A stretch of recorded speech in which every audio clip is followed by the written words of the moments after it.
Verdaderos Discípulos, podcast, en la voz del pastor Carlos Muñoz.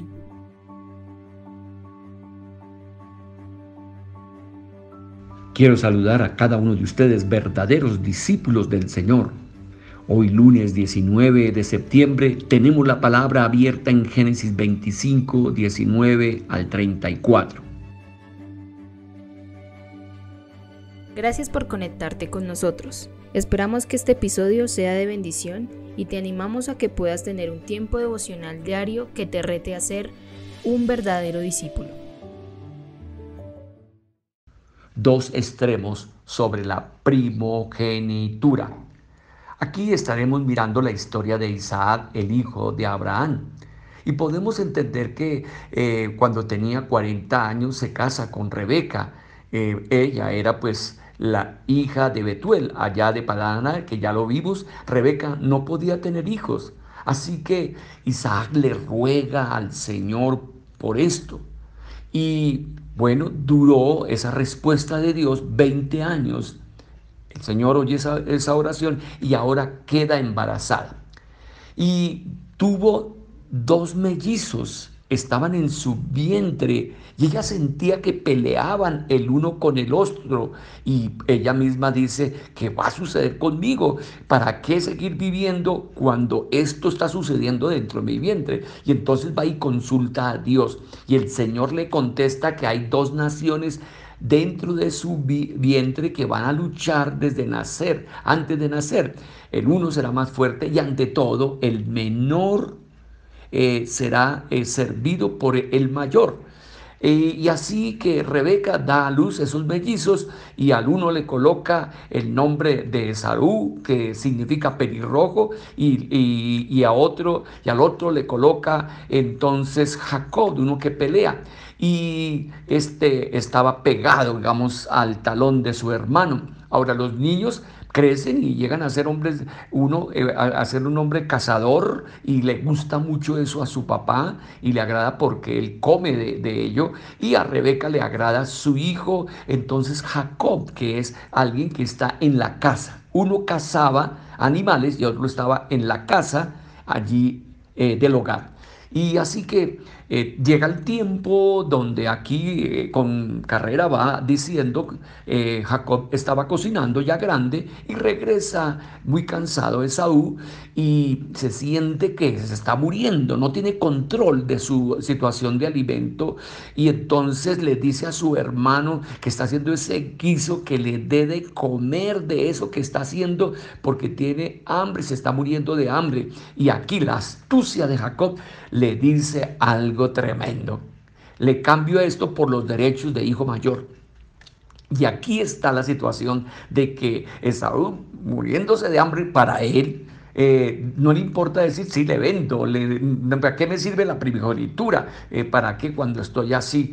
Pero más insiste Jacob y diga, júramelo, júramelo. Y digo, bueno, le cedo mis derechos de hijo mayor. Y así que nos habla la palabra aquí que Esaú entonces come el pan y el guiso y termina de comer, y en esa forma no le importan sus derechos de hijo mayor. ¿Qué podemos aprender de esto? Que bueno, aquí sigue siendo la promesa de que a través de Abraham y ahora de Isaac habrán grandes naciones. ¿Y cuánto es el problema de ver una mujer estéril? Otra vez, como también la mamá de Isaac. Y estos problemas son los que muchas veces tenemos nosotros, que aunque tengamos promesa de parte de Dios, no se da porque podríamos decir hay límites, hay dificultades. Lo más importante es rogar a Dios para que sean rotas estas dificultades, que en alguna forma solo el poder de Dios las puede quitar, porque la esterilidad solo Dios lo podía quitar. Ahora, Dios prueba el corazón de Isaac de seguir manteniéndose fiel a la promesa durante 20 años, y ya cuando tiene 60 años logra su esposa concebir.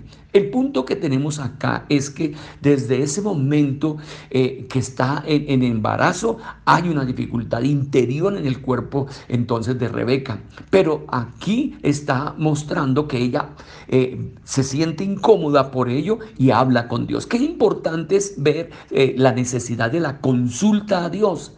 a hablar con Dios. ¿Qué es lo que sucede? Y ella pudo entender que desde su vientre esos dos hijos son dos naciones y va a haber una más fuerte que la otra, y que en este caso el mayor serviría al menor, y eso fue lo que pasó. Dentro de ya la vivencia de muchos años nos muestra cómo en cierta forma la situación de la vida de Esaú se enfoca hacia ser un cazador de animales, de ir y tener esa fuerza física como todo hombre y dedicarse a esto, mientras que Jacob está en relación con su mamá en la casa, y podríamos decir que Jacob tiene en su pensamiento que él va a ser el utilizado por Dios, que él es el que le va a ser la persona apropiada, y llega el momento, a través de una dificultad de hambre que tiene Saúl, llega con astucia, porque eso era lo que era Jacob, un astuto y también a veces un impostor, y le pide y le hace que cuando esa hambre de Saúl es tan fuerte, él no le importa de entregar su primogenitura, sus derechos de hijo mayor, y por un plato de lentejas, porque consideraba que el hablar palabras ahí no tenía ningún sentido. Pero Dios oye nuestras palabras y nuestras problemas, y peor cuando Esaú juramenta a su hermano entregarle la primogenitura por un plato de lentejas.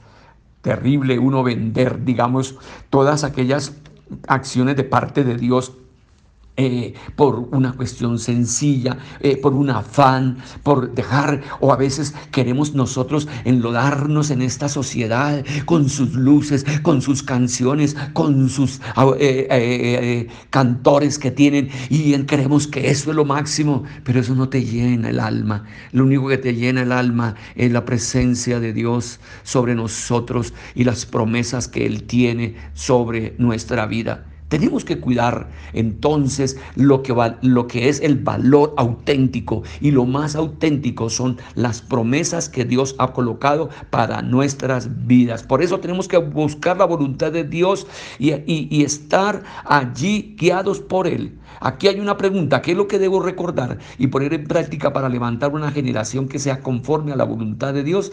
Recordar que cada hijo tiene un propósito de parte de Dios, y que tenemos que estar ahí criando esos hijos conforme a ese propósito y con adoración al Señor. Otra pregunta es: ¿cuál es el regalo que he recibido de Dios que no he apreciado lo suficiente?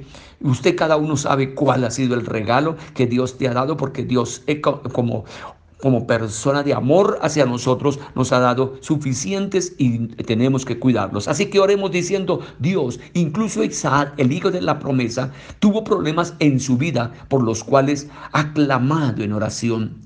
No permitas que me desanime ante problemas que aparentemente no tienen solución, sino que con esperanza pueda clamar a ti y reciba respuesta. Perdóname si he menospreciado las bendiciones que me has concedido. Atesoraré tus promesas eternas. Amén. Bendiciones, felicidades. Gracias por escuchar el podcast Verdaderos Discípulos. Te invitamos a que compartas con otros. Si deseas conectar con nosotros, síguenos en nuestras redes sociales. Un podcast de la Iglesia Comunidad Cristiana Nazarena de Modelia. Dios te bendiga.